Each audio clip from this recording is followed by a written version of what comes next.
They throw behind and they get him in a rundown. Bellinger, did he get by? Yes, he did. Arenado came off. Did they call him out of the baseline? They did. Okay, so we have another play that's flooding my inbox. A lot of people have different opinions of this play. Let's break it down. It's Cubs, Cardinals, 2-0 Cardinals, top of the fourth. First and second for the Cubs with one out. Bellinger is on second base, and we have a pickoff attempt here. Now, Bellinger's out by a ton, but he gets out of the rundown. But you're going to see the umpire right here say he's out of the base path, and he's out. Now, Bellinger looks pretty confused. He doesn't think he's out of the base path. Let's take another look at it. So here's the rundown right here, and we're going to break that down afterwards because it wasn't executed very well. But the first thing is you have to talk about what is a base path. A lot of people get this confused. So here's the actual rule in the rule book. It says a runner's base path is established when the tag attempt occurs and is a straight line from the runner to the base he is attempting to reach safely. So this is really important, the wording here, because a lot of times people think that the base path is just like a straight line from base to base. And that's actually not the base path. It is created when the tag attempt occurs. It's important to remember. So until there is a tag attempt, there really isn't a base path. And then the base runner is out if running more than 3 feet away from the base path to avoid being tagged. So once that base path is created, if the runner veers 3 feet outside of that line or away from that line, he's out. So let's see what happens. So here we go.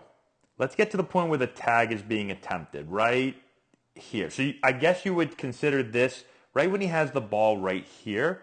Right now he's going to attempt the tag. So you kind of have to draw a line. I know this is not a perfect science, but you're going to have to try to draw a line from kind of where Bellinger is when the tag attempt is going to occur, which is right here, right? And so now here comes the tag attempt. Did he veer more than 3 feet or 3 feet away from that line? He starts to kind of go out here a little bit on the toss. So the toss is being made and he starts to make his way towards left field because, well, Arenado's kind of in his way a little bit also. So he's going to start to go out here. And to give you an idea, an arm's length for most people is under 3 feet. But again, it's a big difference between where he is here and now where he is here. I mean, he takes a full step over. So the hardest thing is to figure out, like, when is the tag attempt occurring? I would think it's occurring once he gets a hold of the ball right there. So technically, shouldn't Bellinger have another 3 feet that he can go over at this point? And again, that's probably like, I don't know, a couple of feet. I know it's tough to figure it out because, you can't take a tape measure out there and the game's moving really fast. But that's really, really close. And the interesting thing is so many people have written to me and will say, like, this was a horrible, horrible call. And then just as many people will be like, this was the right call. It feels like it's almost split 50-50. I would love to have your opinion in the comment section below. And we're going to take another view from this angle. And then I also just want to talk about the rundown, okay? So the first thing is, you can see Bellinger is kind of bouncing off here. I don't know if he's looking to steal. It looks like he might be because you can see the runner here at first is mimicking him. So as Bellinger starts to get off, the runner at first is also starting to move. He's watching Bellinger, so he sees him moving. So I don't know if he was going to run. He thought he had timed up the looks and the rhythm of the pitcher, and he just gets caught off here.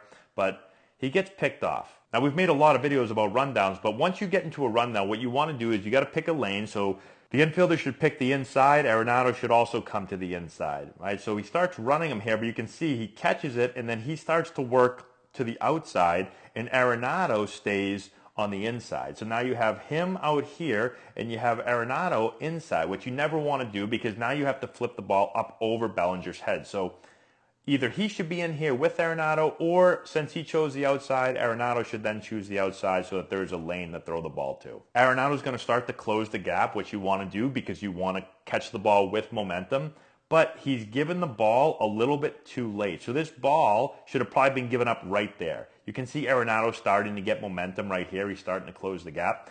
Give the ball up here, and you get him. but the ball's given up late, and the flip is also pretty soft, so you want to dart the ball, but you've got to dart it with some speed, because if you don't throw it hard enough, well then Bellinger basically can just run right past them. And that's, again, what happens. And let's take another look here again. So the tag attempt has not occurred yet. Okay, so here's the catch, and here's the tag attempt, right? Is that 3 feet? I think it was not a very well executed rundown, and I personally think I would probably say that he's safe there. The ball was given up so late, and again, to me, like Bellinger he's already making his move past Arenado before Arenado even gets the ball. I don't know, that's my thoughts. I think I call him safe here. So let me know what you think in the comment section below. I'd be really interested again to hear that. Subscribe to the channel, hit the notification bell, give it a thumbs up, all that good stuff, and we'll talk to you later.